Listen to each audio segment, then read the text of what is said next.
What is going on, guys? The NBA betting market video for January 14th. Fat guy, let's get right into it. Heat Sixers, 567 bets. Sixers opened as 11-point favorites. They've been bet down to 10-point favorites, but 46% of bettors, 61% of the money have been on the Sixers.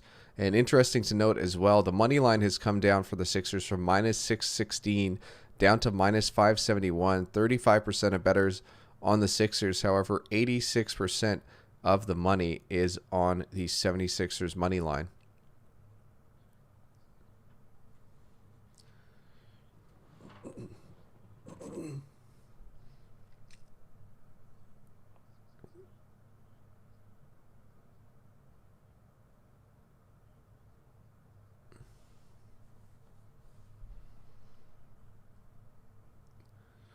It's a bit of a reverse line movement against the spread, but you do bring up a good point because the Sixers are such big favorites. It's essentially like they're not really taking that much risk on either side of the money line. The risk against the spread is not a huge amount. There's only 567 bets, so we're probably looking too much into this market anyways. It's probably not anything to be able to make a decision and move forward.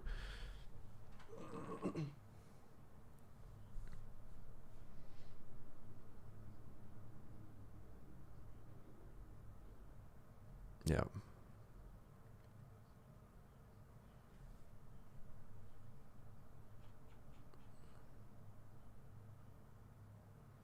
On to the over-under for this game. It opened 221. It's been bet up to 223. 66% of bettors and 66% of the money has helped push this over up 2 points, fat guy.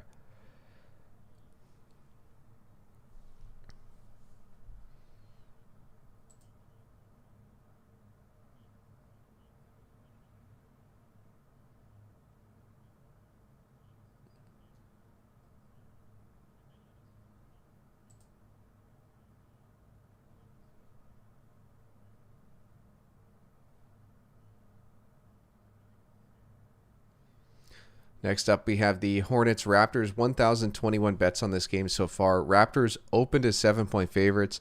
They've been bet up to 8.5-point favorites, despite 52% of the bets and 59% of the money being on the Hornets. And then taking a look at the money line, Raptors minus 265 up to 344 to minus 344. 47% of bets on the Raptors. 54% of the money is on the Raptors money line as well.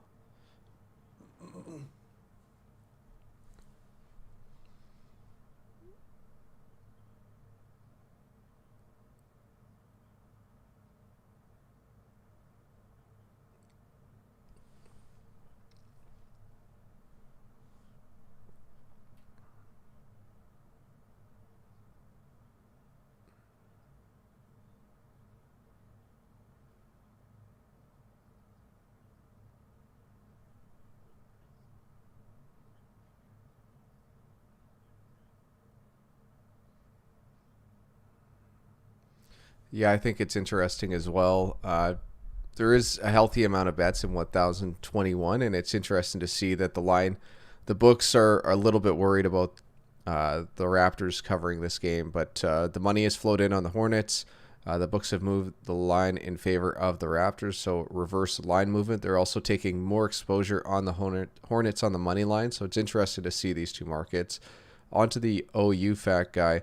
222 is what it opened at. It's currently at 220. 42% of bets and 82% of the money is on the over, despite those points moving down 2 points.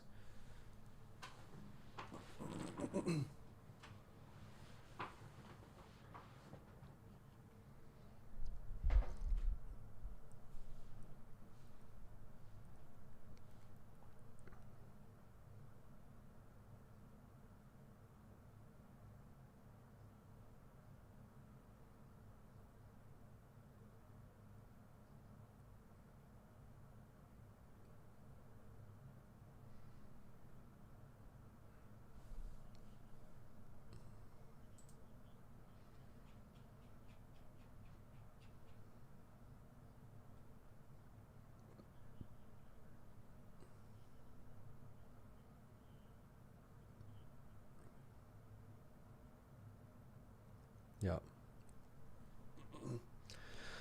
On to the next game, we have the Rockets Spurs, 983 bets. Spurs opened as 7-point favorites, still 7-point favorites, but the juice is now minus 111. 46% of bettors, 53% of the money is on the Spurs. Money line is fairly the same. Spurs minus 263 up to minus 270. 42% of bettors. However, only 46% of the money on big favorites and in the Spurs at minus 270.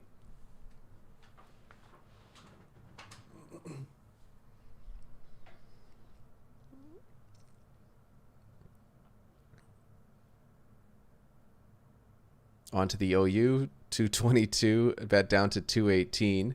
42% of bettors on the over, 56% of the money on the over.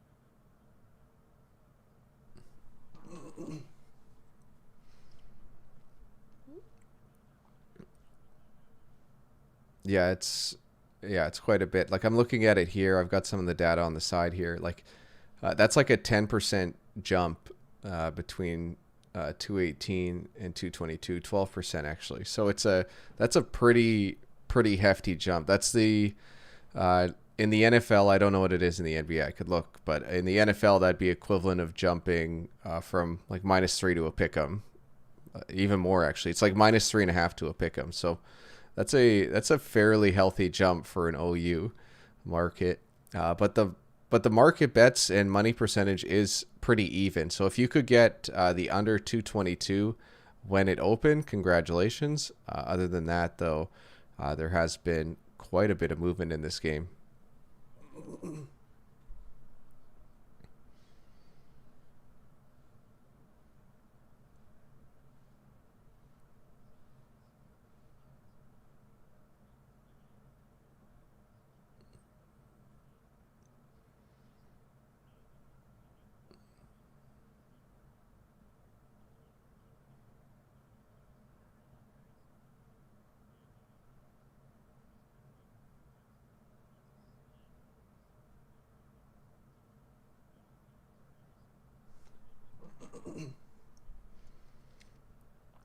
Next up, the Warriors Nuggets, 1,172 bets. The Nuggets opened as 5.5-point favorites. They've been bet down to 4.5-point favorites. 50% of bettors and 67% of the money is on the Nuggets, despite that line moving down 1 point against them.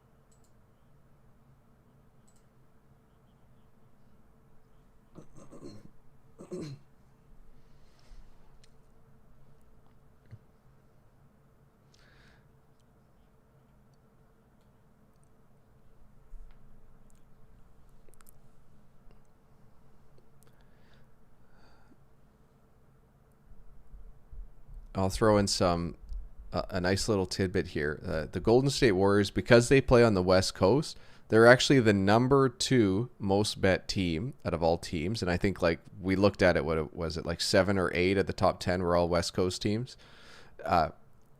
What's interesting though is as far as percentage of bets against the spread, the Warriors are 24th this year. So not a popular team to bet, a very popular team to bet against.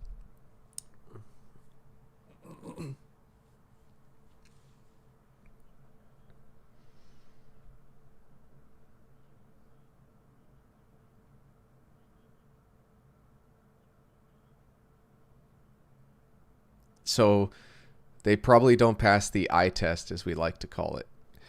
And the eye test would mean inflated lines by the books, which would mean a line like 5.5 was probably too high against the spread for the Warriors. It's been pushed down to 4.5 despite more money coming in on the Nuggets. It looks like there is possibly value on a Warriors spread bet. When we look at the money line, though, the money line has moved in favor of the Warriors. But that money percentage compared to what the current lines are isn't too drastic. That's almost equilibrium, so there's not a lot to glean from that money line market. So we're strictly looking at the spread market. And also, guys, this is a snapshot. What is it? 8 hours before the game has played. So this market is going to change, could possibly change a lot in the next 8 hours.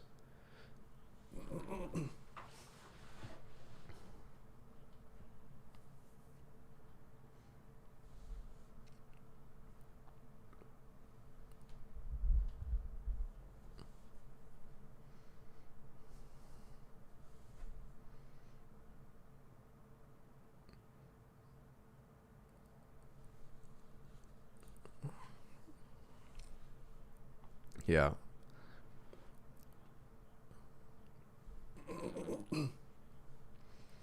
On to the OU for this game. It opened at 230. It's been bet down to 225. Another very, very large line movement. I'm just going to take a look to see the severity. So 34% to 42%. So it's like a 7% move here with this line going from 230 to 225.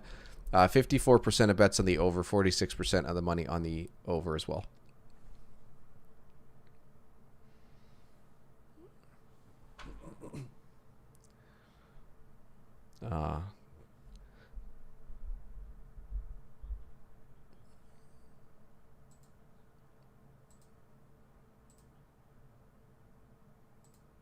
Is 8 1/14 is, that feels like a point itself, maybe a point and a half. I will point out as well, I was mentioning this yesterday, I don't see any half points here, right? So I guess, are they fooling around with push frequencies, like kind of free rolling? If it lands on a number, then they win one, tie one, that type of thing. There's something going on there with that. I'm gonna have to do a deeper dive to try and understand, but this is interesting as well, with a 5-point drop in the OU despite an increase on juice on the over.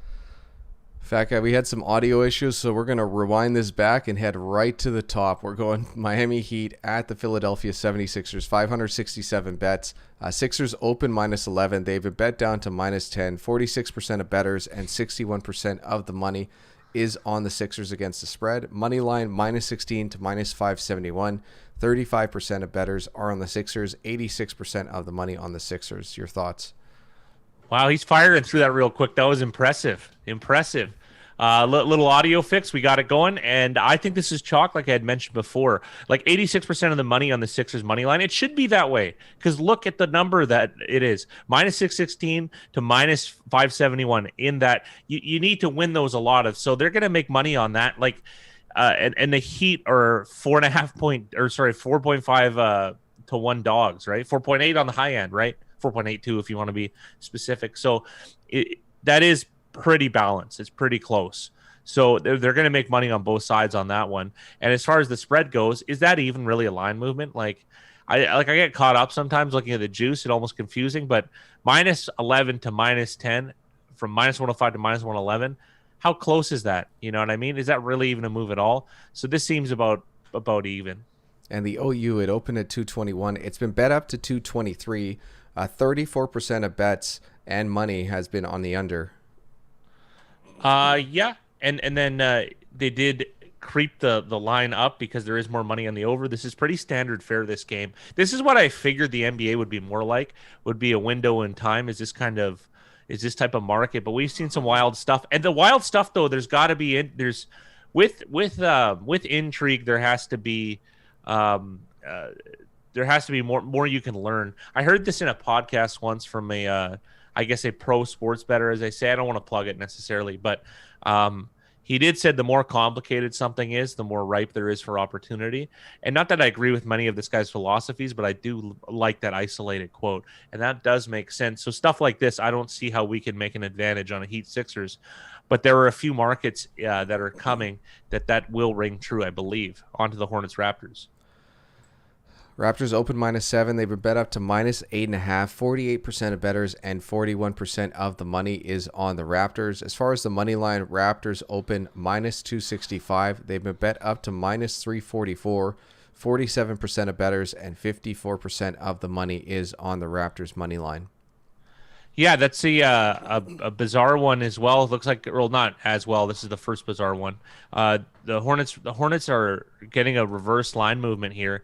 Like they're becoming bigger dogs despite having more money, and they're also that money line market is it's not quite balanced either. So it's not like super far off, but it's not quite balanced, right? Because the Raptors are a pretty big favorite, so they should have a little bit more money on them as well. So they are taking exposure on the Hornets, right? So that is interesting. It's 1,021 bets too. So this is a little bit more for the early docket that we've been seeing. So it is a point of intrigue, I would definitely say, with the book taking exposure on the Hornets.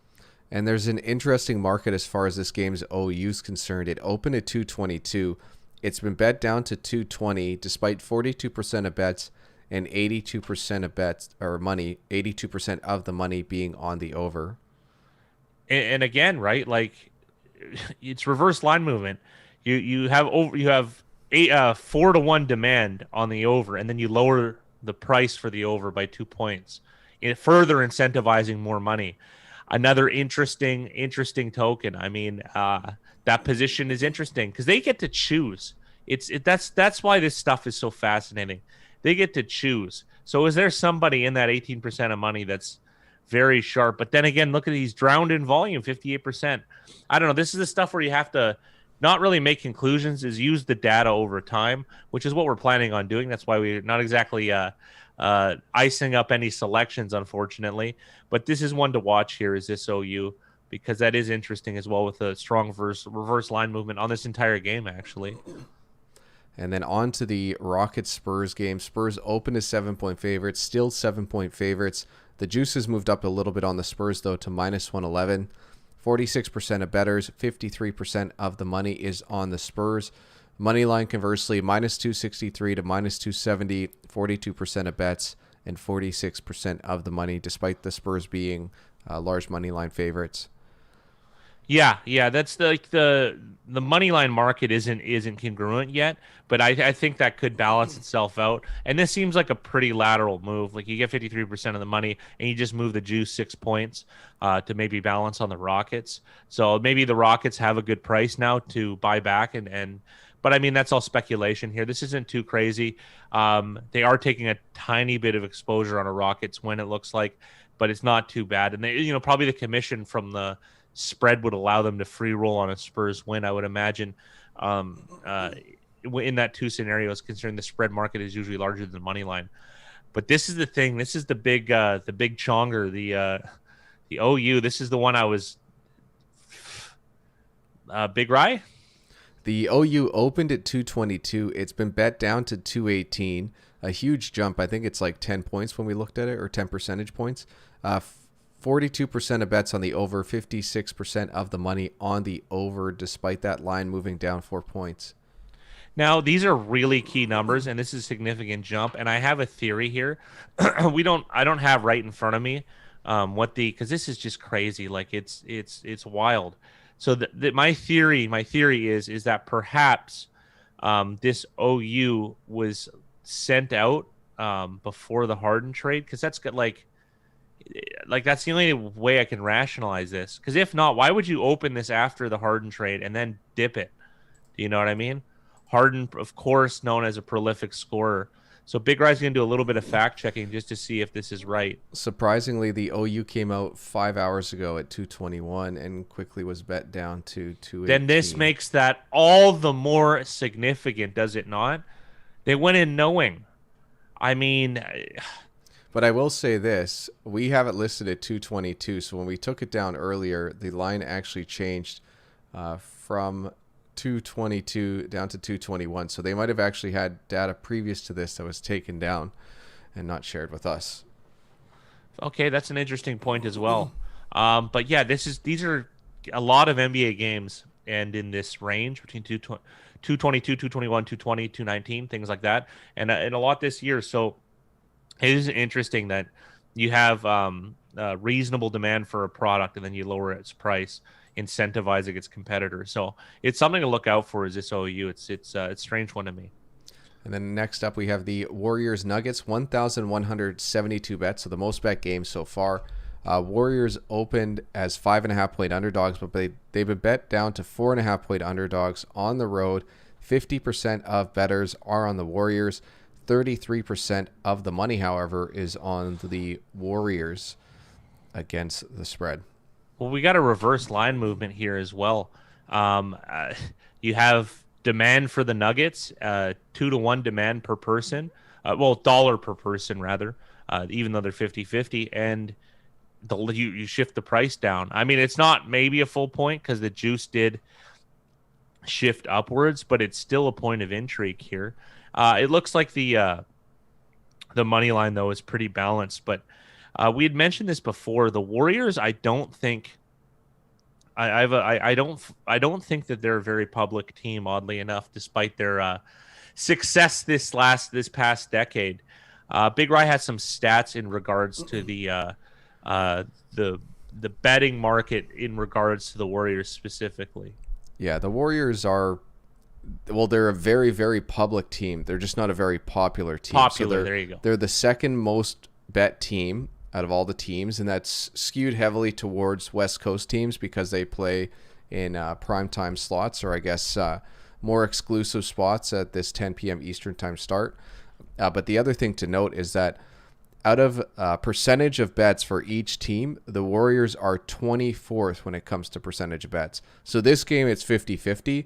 But in general, the Warriors have received less bets or have been the least popular team, one of the least popular teams to bet percentage-wise, but the number 2 team to bet overall. Well, and like you said, it's because 10 p.m. Eastern, you're gonna capitalize on both markets. Like later East Coast guys are going to be betting this game, like people that are like fans, and prime time 7 p.m. Pacific time makes complete sense. So that's a pretty big disparity. So people do like betting Warriors games, but they like betting against them, to be honest, for the most part. Yeah. So it's magnified. So you could even extrapolate it further. They're probably the most bet against team using that math. That's the most likely event here. Yeah. But anyways, on to the OU, which is another interesting one. It opened at 230. It's been bet down to 225. 54% of bets on the over. 46% of the money is on the over, despite that line moving down 5 points. Yeah. The one thing I did mention earlier is it's minus 114. So maybe it's not a full 5 point move, maybe a 3.5. But this is interesting. I mentioned this yesterday as well. I don't see any half points like in these OUs, and that was a really common thing back in the day. So I'm saying 10 years ago and a little bit earlier, but like I felt like there was more of those just at a cursory glance. Of course, Fat Guy's memory isn't as good as he'd like it to be. Anyways, the 230, 225 with that juice. Why I was bringing up why are there no half points is because I always feel like they're setting themselves up for free rolls where, like, if it lands on, say, the number 226, where they'll push on some bets, but they'll win a lot of other ones. So they're giving themselves maybe chance to tie some, win some. And they probably have an equity calculator that knows well, I mean, of course they do, that just knows exactly, but it must be like there's some game theory to this where they might, the game theory is that I don't have the decibels on. So now we know that a bunch of these games were actually half points. Well, there you go. So that really crushes that theory. But I mean, these happen. This is called a clerical error, and we'll just move forward. So 224.5. So this is even further move than at 5.5 points. But like I said, it's more like 4.5. So minus 114 is the juice. That's why it's more like 4.5. And this is a little bit of a, there is more money on the under, but it's not that drastic. So interesting stuff nonetheless. Next up, we have the Pacers-Trailblazers game, 794 bets. Trailblazers open as minus 3.5 point favorites. They're currently minus 3 point favorites, 46% of bettors. However, only 20% of the money is on the Trailblazers, but that line has moved in favor of the Pacers with that 80% of the money coming in on them against the spread. And then I'll quickly mention the money line as well.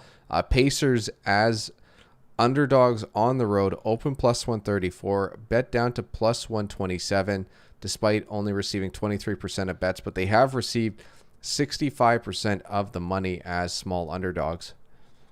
Which is interesting here. I mean, there's going to be exposure. I mean, if the Pacers win this game, they'll cover as well, and this would be a bad result for the book. There's only 794 bets, so I want to see how this market. This will be definitely a one I want to see how it matures, and maybe if they'll just balance naturally with money on the Blazers, considering they're favorites, and the Blazers, I believe, garnering a win against the Kings last evening, or maybe there's a perhaps a back-to-back biasy that is that is heavily in favor of the Pacers and a little bit overestimated, and perhaps that they want exposure on the Pacers. Interesting stuff nonetheless. So you should pay attention to kind of see how this stuff closes, so you have a better idea of how it is.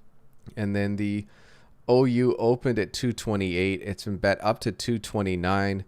57% of the bets have been on the over. However, 88% of the money has been on the under, despite this line pushing up 1 point. The only sense I can make of that is there's 794 bets, so it's a smaller sample. So perhaps this market isn't as the handle isn't very large for it, but to 12%, and then you move it in favor of that 12%. Reverse line movement nonetheless, and very interesting. So that's it, guys, for the NBA betting market video for January 14th. Good luck in your NBA wagers.